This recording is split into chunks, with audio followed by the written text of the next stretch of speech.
Now, tomorrow, the young people from all over the globe will gather at Coolest Projects International in the RDS in Dublin.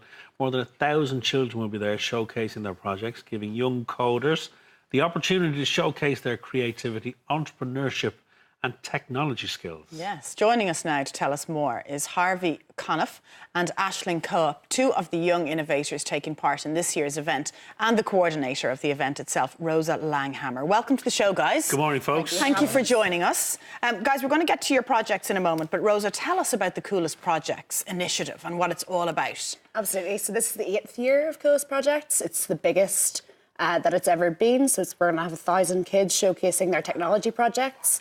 The purpose is really to have young innovators show their creativity and their technology projects, so what the future generation can do. Okay. And it's a very wide scope. I mean, the projects can take any shape or form, can they? Yeah, exactly. So we'll have lots of kind of projects with visual programming languages, Scratch, which is what kids normally start their coding journey with.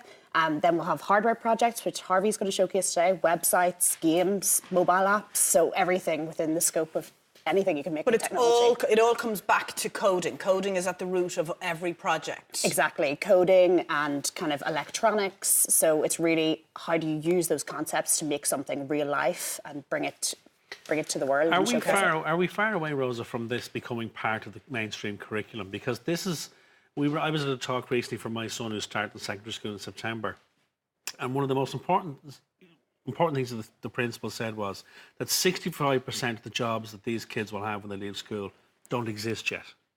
It's crazy. The jobs don't even exist. Yeah. But this is the way it's going, and coding plays a huge part in it, doesn't it? It does, yeah. So coding and kind of logical thinking is really, really important. So it's starting to come into the curriculum in Ireland, which is brilliant. So the trial of 40 schools for the Leaving Cert is being done right now.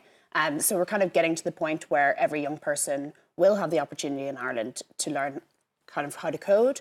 But we have like places to get there. So we have to introduce rural broadband, obviously, is one kind of big factor that we'll need to allow young people to keep coding and learning, at home, in school, at coding clubs like Coder Dojo. Of course, and Coder Dojo has become so popular, hasn't it? For all ages. Harvey, well, we have two brilliant case studies here this morning. Harvey, we'll come to you first, if that's okay. Good morning. Good morning, yeah. You have a project, because you're a winner. Well, thanks. Yeah, congratulations. So you've done it. Tell us about your project. So this year what I've done is I've made this. So have you heard of Raspberry Pis very much? No. No. Okay. Not very much at all. Yeah, well. So they're like a very small little computer that's quite cheap. And they're really popular now for education because you can get them for very, very little. So our Coder Dojo, we want to do a robotics segment.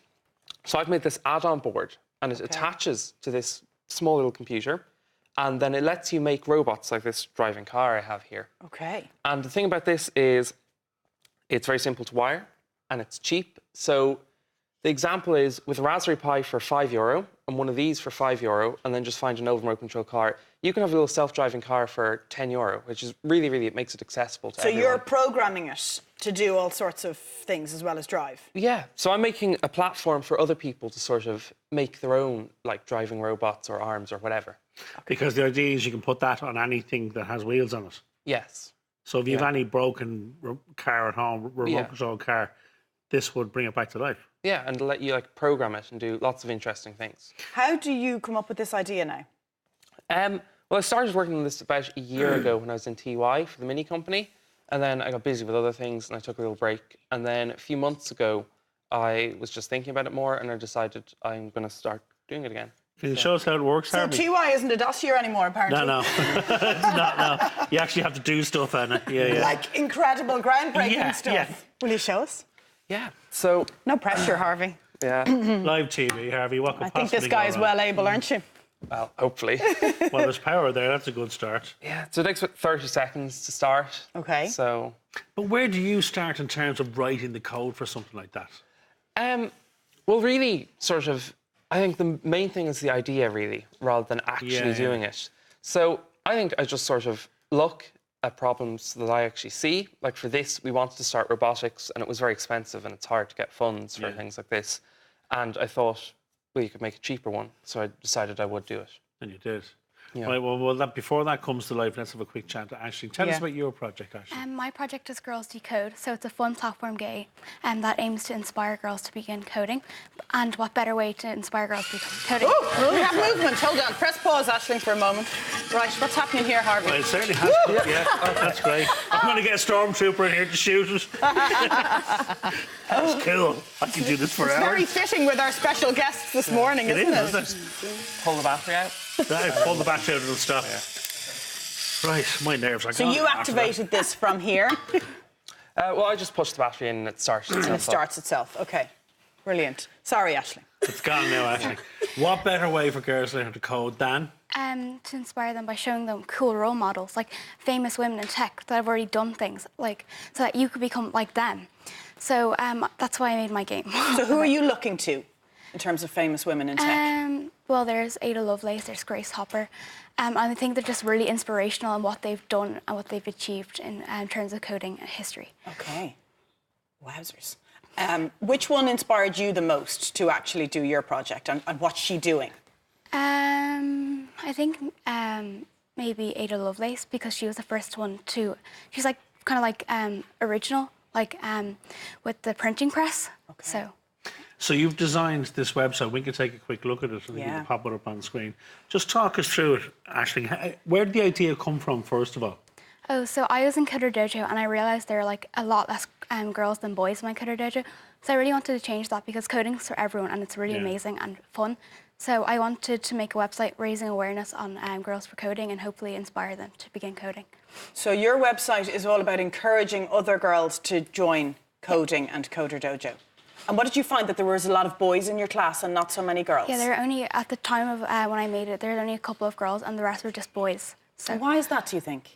I think there's just a stereotype that coding isn't a thing for girls, but that's really not true. And coding's really fun. So if we can inspire and encourage more girls to begin coding, then we have a big future ahead of us. Of course you do. I think you have a big future ahead of you regardless, I if I'm think you honest. do. Absolutely, yeah. But when you show them a tangible example, like the website, have you built that website yourself? Yeah, I made it in Coder Dojo with a few helpful mentors, and it was really fun making it. Wow. Isn't that amazing? Me You built and your own Anna had a website. conversation about a year ago about building a website. We were both sort of scratching our heads going, Where would you start? I wouldn't have a clue. We get Just someone like amazing. Aisling to do it. Yeah, we'll hire you, Aisling. Well, listen, thanks for coming in. Congratulations. Congratulations, Rosa. We'll pop the event details up on the website. The best of luck with it. Thanks for coming in, Big guys. day tomorrow. very much. Very best of luck. Did you call it hardware, by the way? I did. Yeah, of course he did. Of course he did. That's It's so hardware. cool. That's very cool. Very cool. Thank Thanks, you, guys. Right, after the break in sport, can Liverpool keep the pressure up on Manchester City tonight? See you in a few minutes.